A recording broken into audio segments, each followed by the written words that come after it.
వరసకొచ్చి నువ్వు నిలవడం, నిన్ను కలిసినే వెళ్ళడం అనుదినం జరిగేడి నాటకం.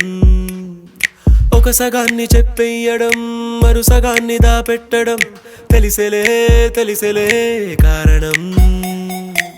కాలాలు పూచేలే, వేగాలు వేచేలే, కలువాని కాటుక కన్నుల చూపులుగా రెడీ చేసేలే.